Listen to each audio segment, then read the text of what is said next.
rin bang magkaroon ng sarili mong negosyo pero ang isip mo ay gulong-gulo? At titin, ano bang dapat kong unahin? Mamili na ba kaagad sa aking tindahan? O pupunta mo na ako ng City Hall para sa aking permit? O baka naman building permit agad ang hanapin nila. Ano nga ba talaga ang totoo? Yan ang aking ichichismis sa inyo. Kaya kung gusto mo ang ganitong usapan ukol sa problemang tindahan, lalo na ikaw ay mag-uumpisa pa lang, huwag ka nang mahiya, ibigay mo na ang subscribe button na yan kay Ate Tintin dahil libre naman yan, walang kabayad-bayad yan. At syempre, i-like mo na rin aking video kung may natutunan ka. At eto na, umpisa na natin ang masaya nating chismisan. Kumusta kayong lahat mga kasari-sari? Ito na naman ang inyong palawan niyang problema na ang sarili kong problema hindi ko pa nalulutas. Huwag ka nang magtaka, masyadong komplikado mga kasari. Pero ito, sa mga nagtatanong yan at gusto magkaroon ng sarili nilang tindahan dahil meron na raw siyang maliit na ipon. At Titin, sa tingin mo, okay na ba ito pang open ng aking maliit na sari-sari store? Ang sagot ko, pwede at hindi. O, bakit naman ganun ang sagot mo, Ate Tintin? Una, kaya ko nasabi na pwede.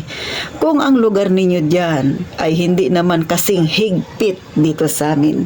Kung ang lugar ninyo dyan ay kagaya ng lugar ni Vico Soto. No, di ba? Alam niyo naman si Vico Soto, isang mayor na maunawain. O kaya naman ay kagaya ng sa Marikina na naglabas nung nakaraan ng kanilang anunsyo, o di ba? Na lahat daw ng mga sari-sari store na maliliit ay libre na sa tax. O di ba? Walang babayaran. Eh kung ganyan yung lugar ninyo, malaya kang magtayo ng sari-sari store dahil hindi ka nangangamba. Okay na okay yan. Kahit pang pera mo ay 5,000 lang ang iyong kapital. O, gets na. O, mga kasari. Pero, may pero si Ate Tintin. Kung ang lugar ninyo dyan, ay katulad ng dito kay Ate Tintin, na dati ang aking pagkuha ng permit 7,000, ngayon ay umaangat na ng 10,000. Abay, mag-isip ka ng maka 100 na bisis CC. Huwag mo nang intindihin yung Bisaya accent na Tintin. Ay, bakit ko nasabi? Ala nga naman, magbukas ka ng sari-sari store mo. Tapos yung lugar mo kasing higpit ng dito sa amin. O diba? Ang laki ng itinaas ng permit. Tapos ang yung puhunan, 10,000. Saan yan pupunta ang 10,000 mo? Eh, bago ka makakuha ngayon, makapagbukas ng isang sari-sari store na legal dahil gusto mong maging legal ka, abay, kailangan mong pumunta ng zoning. At si zoning, hahanapan ka ng building permit. Siyempre, bago ka makakakuha ng building permit, kailangan ang yung lupa ay titulado. Kailangan ang yung lupa na titulado ay taon-taon bayad ng tax. Ang iyong kilay biglang naghiwalay ng tuluyan, pero totoo yung sinasabi ni Ate Tintin. Kung yung lugar ninyo ay kasing higpit ng dito sa amin mga kasari, tapos ang pera mo 10,000 lang, nako na lang talaga mga kasari. Pag-isipan mo ng mga 100 times beses. Kasi nga, kung hindi naman legal yung tindahan, ay sige, bahala ka. No, hindi kita pipigilan. Gusto mong magbukas, di sige, magbukas ka. Kasi marami namang may tindahan na wala namang permit. Pero, kung gusto mong maging legal yung tindahan mo, hindi ka kakaba-kaba, abay, syempre, yan ang isa sa magiging problema mo. Kaya bago mo pasukin ang pagtitindahan, kung gusto mong maging legal, alamin mo muna yung lugar ninyo. Mahigpit ba? Maluwag ba? May awa ba yung mayor?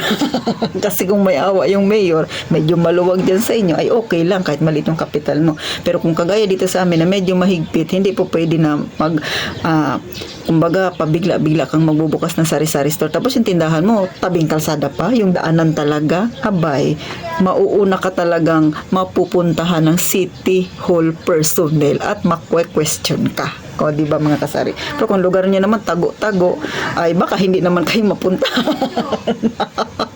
So ito tinatawa-tawa ko lang, pero real talk yung mga sinasabi ko mga kasari, kasi based yan on my experience po. Hindi ako nagagawa-gawa kwento kasi ganyan yan dito sa amin. Hindi man nila pinapasok yung mga iskinita, nakakompetensya namin na wala namang permit, pero kami dito malapit sa yung harapan ko talaga, kalsada, ay talaga namang bonggang-bongga. 2 beses pa yan sa loob ng 1 taon sila magdaan-daan dito sa pwesto ni Ate Tintin. Tapos yung hahanapin, yung permit ko daw. Tapos pag ituro mo sila, punta kayo dun sa ganun, hindi naman sila nagapunta, hindi sila nagaimik. Diba? kamusta naman kami nito? Kaya alam niyo mga kasari, gaya na sabi ko, kung gusto niyo magkaroon ng sarili ninyong tindahan, alamin yung lugar. Yun bang yung lugar ninyo ay medyo maluwag, go ka. Pero kung ang lugar ninyo, gaya dito sa amin, bago ka maging lihitimo talaga, no? Kunan mo muna ng building permit at syempre bago ka makakuha niyan kailangan meron kang titulo kung may titulo ka bayad ka ng tax mga kasari. So bago ka pa makakapagpasimula ng yung maliit na tindahan. So isa po yan sa malaking problema ang kinakaharap namin mga tindero-tindera dito sa Puerto Princesa, na ang problema ay ganyan na walang mga titulo pa, mga rights pa lang. Di man pwede yung rights lang, no? Mapunta ka doon sa zone, hindi man ganun yung kadali mga kasari. O di ba squatter area, paano ka kukuha ng permit? So, sa akin, hindi to pambubuli sa mga nakatira sa squatter no mga kasari. Totoo yun. Kung ganun yung area ninyo at mahigpit yung sa city hall ninyo, yung mayor ninyo, ganun po yung mangyayari. Pero kung maluwag nga, sabi ko sa inyo, gaya ng nasasakupan ni Mayor Vico Soto, mababait sila doon sa mga may sari-sari store na maliliit, exempted na, gaya ng sa may Marikina, naglabas na ng kanilang naaprubahan, o diba, na yung mga sari-sari store ay hindi na anuhan ng tax, okay yun. Pero kung kagaya dito sa amin, abay mapipilitan ka talagang mga kasari na magtain ng pera kahit wala ka nang ilalabas, kailangan mo. So mahirap din yun na magbukas ka ng tindahan tapos ikukuha ka ng permit, ipapangutang mo. Paano kung hindi mo napalago yung tindahan mo?